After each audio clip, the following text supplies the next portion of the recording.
Welcome to the second in a series of 4 short videos, brought to you by Green Church Legal. LD, Money, My Family and Me. Part 2, Can I Make a Property and Finance Lasting Power of Attorney?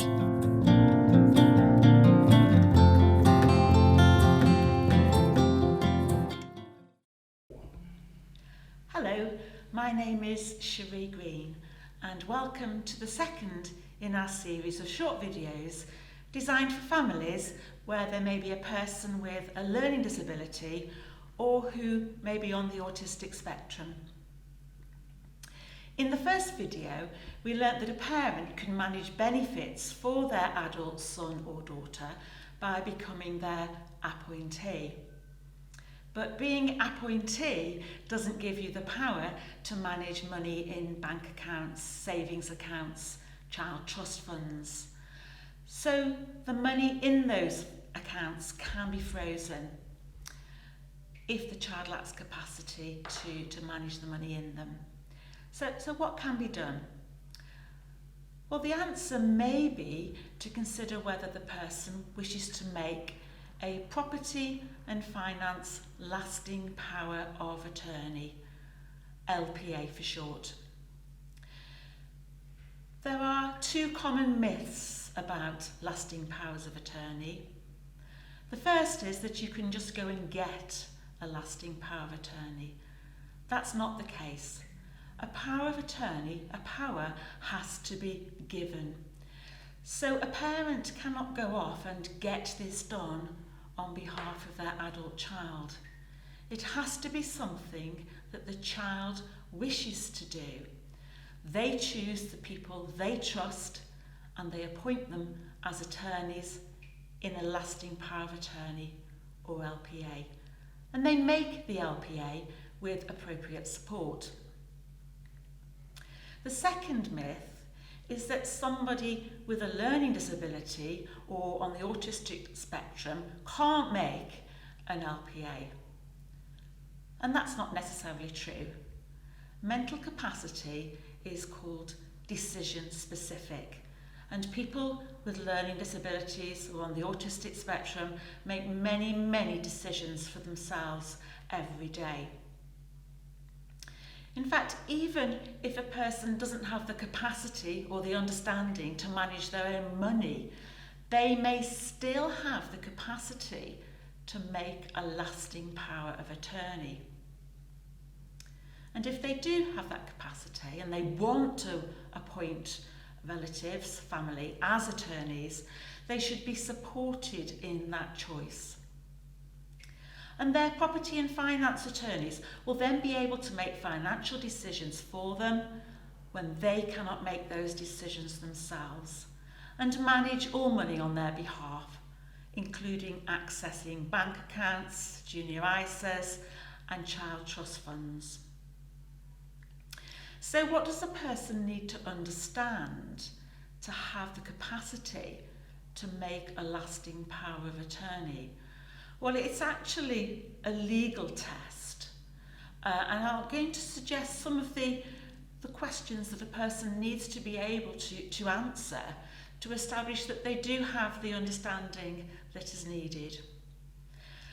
So they need to understand that they can choose someone they trust to look after their money as their attorney. They need to understand that their attorney must help them, first of all, to make their own decisions about their money. But if they can't decide themselves, the attorney decides instead, and the decision must be based upon what is in their best interests. They can choose how much power to give their attorney. The attorney may be able to do everything that they could otherwise do with their money, even taking over completely if that is what they want. The attorney can carry on looking after their money for them if they then lose capacity and can't look after it all themselves. If they're unhappy and they want to stop the attorney, they can, provided they have the relevant understanding. If they don't have that understanding, only the court can stop the attorney and take away the LPA.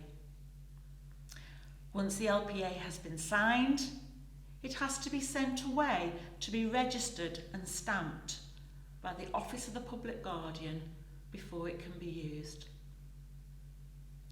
And they also need to be aware that if they don't appoint an attorney when they could do so, there may be problems ahead in managing their money.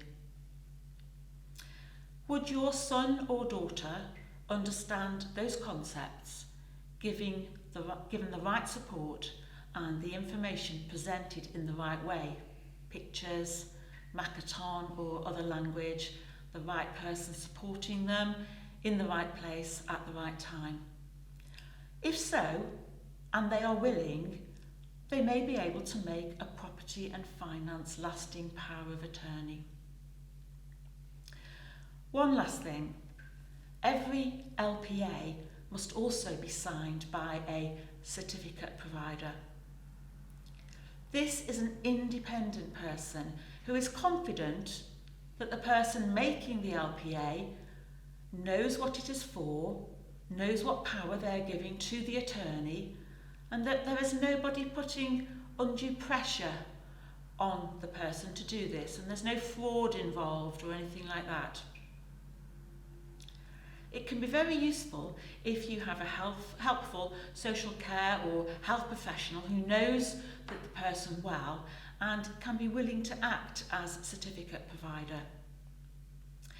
We've supported people with a range of disabilities to make their own LPA with the support of family and a professional who know their capabilities and how best to support them in their decision making. But what if your son or daughter does not have the understanding needed to make an LPA? Well, please listen in to our next short video. Do we need to apply to the Court of Protection? Thanks very much for watching.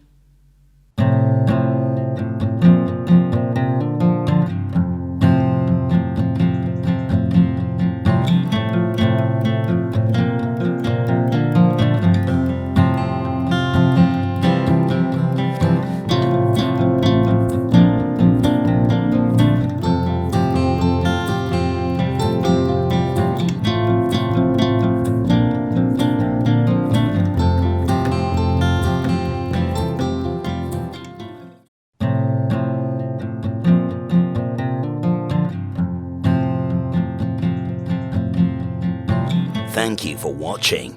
If you have any questions, please email Cherie at greenchurchlegal.co.uk or telephone the office on 01782 214476.